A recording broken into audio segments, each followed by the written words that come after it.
Europe. Okay, spawning in the bottom left position of the map, that is Fruitland. We have FX Open's LoWeLy. It's actually Navi, since FXO Europe was acquired by Navi. They don't have this set up. Talking about this wonderful map that we are playing on, Fruitland. And spawning in the top right position as our yellow Terran player coming in from Millennium, playing, of course, on the side of Team Europe. It is Dayshi. You're my big fruit, he says. Great way to kick this off. If you guys haven't heard of this map before, it is brand spanking new for this season of gNations. We're using these community-made maps. I believe we might also have these thrown into our RSL Season 4, of course, brought to you by RipMix and SC2 TV RU. As you can clearly see on our wonderful little overlay. I close to your problem, not fruit.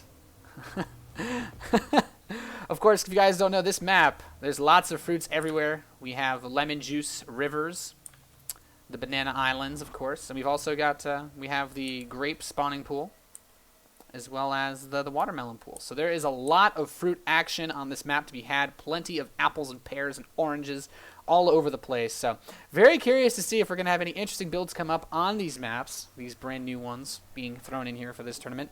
And I have to say, personally, I actually managed to play a game on one of these earlier. It's pretty fun to walk around and like slaughter somebody in the midst of a bunch of fruit. So I am quite excited for this. And we do have Dayshi opening up with the barracks. He's going to get a quick gas as well. Actually, it's a 15 gas. So there's going to be slightly delayed reactor Hellion is what it mostly looks like. Could be some kind of 2-base timing. This is not the largest map ever. Looking at the base layout, the natural, pretty standard as far as natural expansions go. A reasonably wide choke, at least for walling off in the later stages. Ooh, that drone might be able to pick off an SCV. Dayshi's got to be careful with that worker. LoWeLy, playing things a little close to the chest there. But the third base, in terms of where to take it, can be really tricky. Of course, outside is very open down by the center of the map. And the third here on the left side is actually, it's kind of like Belshear Vestige in that there are two entrances into the pathway between the bases, but there's also pretty much a back door into the third. So it can make things a little bit tricky when it comes to actually dealing with really big aggression in the mid game. But LoWeLy choosing to open up with a pool. Hatchery, now getting his pool. No gas just yet from our Navi Zerg. Looked like he's doing a little drone micro there. He might have been considering going for some kind of aggression on this level, but at the same time, you have a pretty quick reactor, actually, for Dayshi. He's going to get 2 Marines, reactor. This is a pretty standard way to open that we've seen against Terran and Protoss, but Dayshi, this is not something we commonly see in this matchup at all. Actually, this is a very unusual build to use against Zerg. It was a little bit more popular towards the, I want to say, the 2011 later side for Terran versus Zerg, maybe early 2012. We had an interesting timing from DeMuslim based off of 3 racks. It was like a stim Hellion timing with combat shield and +1. It was actually a really, really nice build, but it's not something that we see a lot anymore. We're actually already going to have a second gas from Dayshi, so this looks like it could be something like Hellbat drops.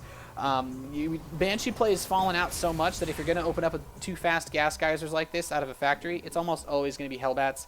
And LoWeLy, he's taking the rest of his gas geysers in his natural. Nothing in the main base just yet for our Navi Zerg. He's just kind of playing this pretty standard. I'm a bit curious to see how early he wants to try to take this third, since it is open in the back to Hellion run-bys, etc. These guys have never played on this map. This is actually the very first game ever that this map is being played on in any kind of competitive scene. So, if you guys don't know too much about our little tournament that we are running here for the CIS versus Europe, at least as far as RSL goes. This is the RSL gNations Open, pretty much. Not actually sure what exactly to call it, but it's basically best of 7, double elimination, and there's 5 players on each team, of course. So we actually have pretty fast Widow Mines and a Medevac, so it does not look like it's going to be Hellbat drops out of Dayshi. Very interesting to see him go for that. I guess it's a pretty tight way to spend the gas. But I was not expecting it to be mines. He's actually not even going straight for the drop. He's pushing forward. This could be some sort of forward aggression. But there's a Roach Worm coming up for LoWeLy. He'll be able to deal with these Marines pretty effectively. And with the lair on the way, he will soon have detection. But It's not going to be done for at least another minute, and this does give a nice window for Dayshi to try to put some pressure on. There are no spore crawlers on the map, and he's actually just going to try to move in towards the ramp, use these Widow Mines to blow through the Queens with the Marine support, and one Queen is down, moving in the next Widow Mine. A very interesting little play here from Dayshi. I love this timing. Oh, but doesn't manage to get the Queen with that Widow Mine. Possibly want to try to weaken them, but already the drones are being pulled to help deal with this. This is a very cute timing from Dayshi. I love this. He's backing the Marines up, hiding behind the apples next to the strawberries. He realizes he is going to be able to do a nice bit of damage there. And you know what? That strawberry just gave such a nice area to back towards. It's all that fiber, man. And the mines are going to get in some damage as well, but the roaches are out for LoWeLy. He has to make a choice. Is he going to keep these at home to defend, or is he going to go for an attack at the same time? A Widow Mine drop in the main, taking a lot of drones. Is LoWeLy going to be losing too much here? I'm not so sure. 12 drones have died in the making of this film so far. 2 Widow Mines are here for defense. There's a Viking and some more mines, but there's actually not too much else to stop these roaches. So Dayshi could take a lot of damage. The drop is moving down towards the natural expansion. He's trying to bring in the rest of these mines. There are mines placed all over this base, and LoWeLy, he's trying to use the drones to kill the mine. It's going to burrow. Is he going to be able to stop it in time, though? Ooh, the roaches look like they should be able to grab this mine. Medevac picks up that Soul Marine, but now the roaches are pushing in towards this base. More mines are burrowing. He does have a Marauder out. He has a Banshee on the way. LoWeLy's roaches, though, ooh, one of more of them will fall. Trying to pick out some SCVs. At the same time, the main base is still stuck. He's trying to get out another Queen, but not looking terribly great for him right now. The natural expansion is really the only mining base. He does have an Overseer finally. He will pick these Marines off and these middle mines, and he will be able to continue onward. LoWeLy, well, he wasn't really able to get a good trade for that. This Viking finishes off that Roach. And, yeah, Dayshi just being as annoying as he can with his one Marine, and he will be melted in acids. So, pretty solid in terms of dealing with that so far. We do have LoWeLy chasing this medevac away, at least. He's now actually still on 2 bases. This has been a lot of damage done by Dayshi this early on. He already has the Banshee out here to put on some pressure as well. I mean, the existence of the Spore Crawlers helps, but he's not mining the gas in his main. He's barely saturated, actually.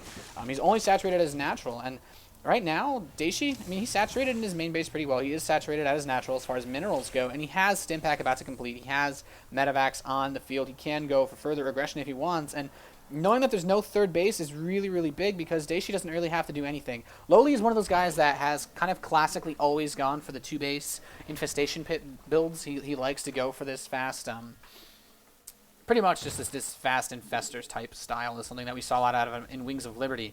But is he going to be doing that in Heart of the Swarm? Did he just cancel his infestation pit? I think he just canceled it. He's going to get a Hydralisk Den instead. Very interesting play from LoWeLy. His Overlord parked over the Grape Pool. Of course, this new beautiful map that we have added in here for our gNations. Yeah, he canceled the infestation pit, realizing the Hydralisk Den might be a better way to go right now. At least for dealing with the medevacs, possibly any more drops that do come in, and at least the Banshee from Dayshi. And Dayshi right now just securing himself such a huge lead. This is going to be really rough to stop this timing. He is moving in with 6 more mines, 8 mines. His stim is done. He has combat shield and 1/1 on the way. There is a very slight upgrade advantage, that being the +1 attack on these roaches for LoWeLy. But is it going to be enough? Dayshi's moving in with so much, and passing over the oranges and apples.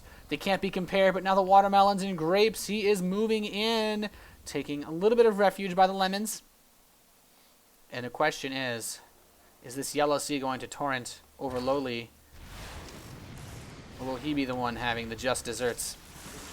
The mines beginning to burrow between this base and the third. He will be able to shut this down. There is nothing LoWeLy can really do about this. He has the Overseer. He may try to snipe these mines, but at what cost is going to be the real big issue here. Now, here he comes. The mines are moving in. He's beginning to burrow them. The Marauder's coming up. He's going to stim, and there is a lot here for Dayshi. Already beginning to pile drive these units down. LoWeLy is supply block, losing some Overlords. The Viking support, very nice touch here. I'll help clean that away. Oh, the mines are here. He needs to burrow these mines. Oh, he's right on top of the Zerg army. Oh, goodness, doing lots of damage here is Dayshi, and it looks like our EU team may be able to take game number 1. Dayshi just doing way too much damage for him to be able to stop him right now, and I gotta say, the apples and oranges definitely rolled in favor of Dayshi this game, guys. The red watermelon pool is basically going to be the pool of Zerg blood at this rate. Now moving in towards the main base. The drones are trying to run away. The third base, however, is already secure for Dayshi. He's taken the forward base, interestingly enough, but he's going to be able to pick off this queen. Barely trying to get some transfuses in there, but it does look like Dayshi is going to be able to blast on through. The mines are secured, and there's the GG from LoWeLy. Dayshi takes game number 1 here in this best of 7 for I actually don't really know how much to say about that game. That was very interesting. We haven't actually seen a game before on that map ever. I was doing a little tinkering around with it. Someone said my stream isn't on Team Liquid somehow. Pretty sure I said it there. Oh, goodness gracious.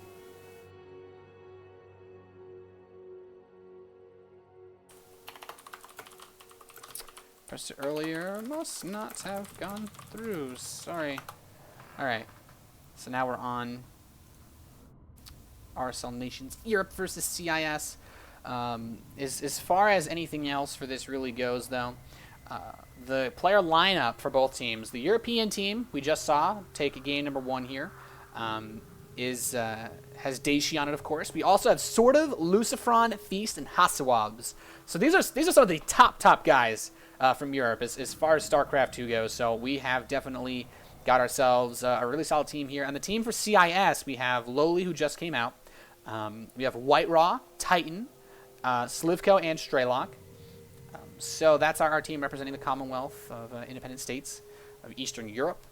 And we're going to have to see who they're going to send out next. Of course, it is loser's map choice. We have a lot of new maps added to the pool, but most people haven't had an opportunity to play on them yet. So it's very likely you'll be going back to some normal, regular maps. But all of the matches are set to start on at least one of the new maps. So you guys can also check them out, get a good look at them. If you liked Fruitland, you can post in the RSL gNations, Team Liquid thread and whatnot, and just let people know what you think about this interesting map setup. But we're going to jump into game number 2. Already getting into the lobby.